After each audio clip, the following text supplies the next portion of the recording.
Ever heard of a cartoon about a talking shark who played drums in a rock band? My hero, El Jabbo.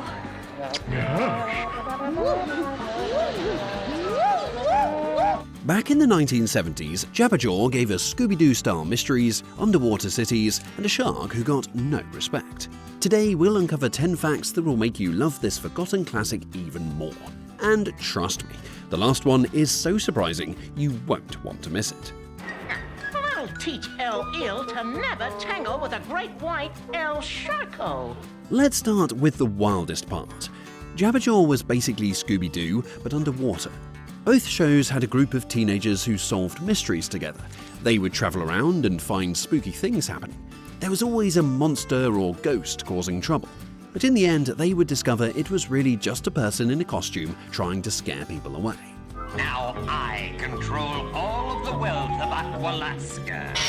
The big difference was the main character. Instead of having a talking dog like Scooby Doo, Jabberjaw had a talking shark. This shark was big and looked scary, but he was actually very afraid of everything. Just like Scooby Doo would get scared and hide, Jabberjaw would do the same thing. But just wait until you hear when this show was supposed to take place. Jabberjaw took place far in the future.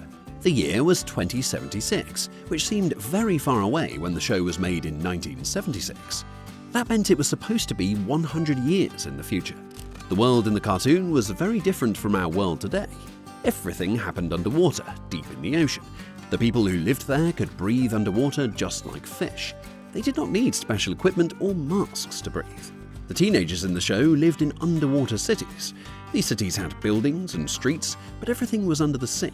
Instead of regular cars, people drove special vehicles called aquacars. These cars looked like bubbles and could move through the water easily.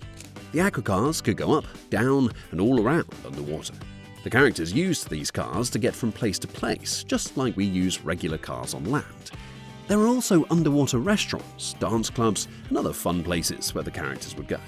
You insult me, sir, to imply that I, El Swallow, need the help of anyone. Even in this amazing futuristic world, poor Jabberjaw had one major problem that made him famous. Even though he was always trying to help his friends, they never seemed to appreciate him. His most famous words were, "No respect at all." Hey, no respect. Woo, woo, woo, woo. Not even for public-spirited citizens. He would say this whenever someone ignored him or was mean to him. This happened a lot in every episode of the show. The teenagers in this group would often forget about Jabberjaw or act like he was not important. They would make plans without asking him. Sometimes they would even blame him when things went wrong. This made Jabberjaw feel sad and frustrated. He just wanted his friends to like him and think he was helpful. The funny thing was that Jabberjaw was actually very good at solving mysteries. Many times he would be the one to figure out who the bad guy really was. He would notice important clues that the other characters missed. But even when he saved the day, his friends would not always give him credit for being smart and helpful. Oh boy, what a show! What a show! Is everything ready in the barn? Naturally, I did it. But you'll never believe who brought this lovable shark to life. Frank Welker was the person who did the voice for Jabberjaw the shark. When you watched the cartoon, you heard Frank's voice coming out of Jabberjaw's mouth.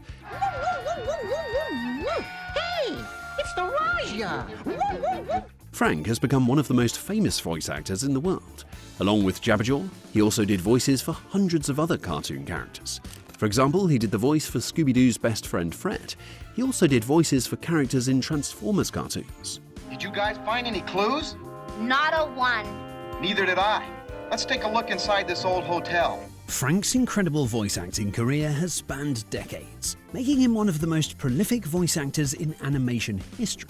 His ability to bring Jabberjaw to life showed his talent for creating memorable character voices that audiences would love.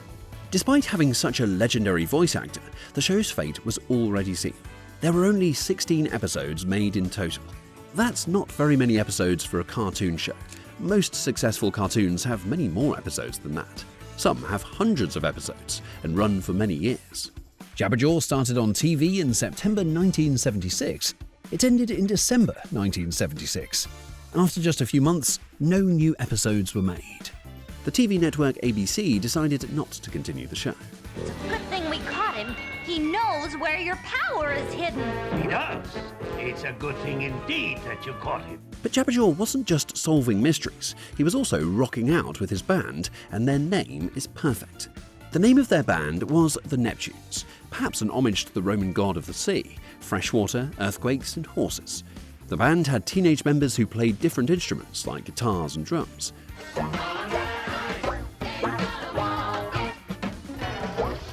They would perform songs at different places under the water. These places were like underwater nightclubs and concert halls where sea people could come to listen to music and dance.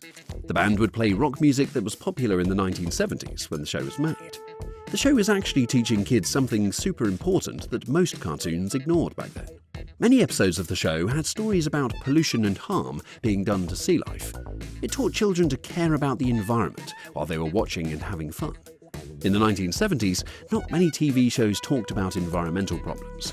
Most cartoons just focused on being funny or exciting. But Jabberjaw was different. The writers of the show cared about the ocean and wanted kids to learn about protecting it.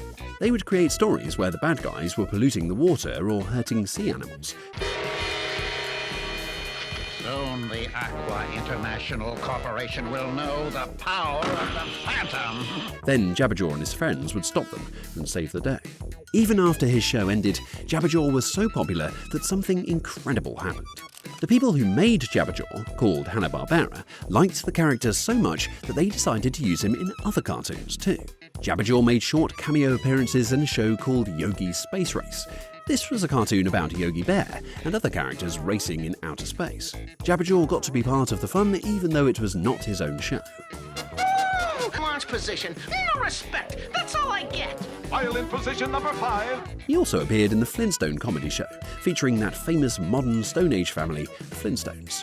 But wait until you hear this final fact.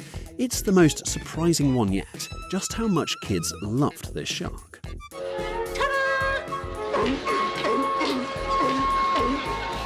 do I look like? Oh, let me guess. A big shark with icicles in his mouth? Jabberjaw lived on in merch. Just like with the popular cartoon characters of today, kids could buy toys and other products with Jabberjaw on. There were Jabberjaw lunchboxes featuring images of the friendly shark, action figures, games, and puzzles. Comic book companies also made Jabberjaw comic books. Kids could read new Jabberjaw stories even when the TV show was not on. And he got the ambassador. Well, we did our best to stop him, gang. Yeah, nobody can blame us. If you could bring back one classic cartoon for new episodes today, would you pick Jabberjaw or another 70s favourite? Drop your answer in the comments.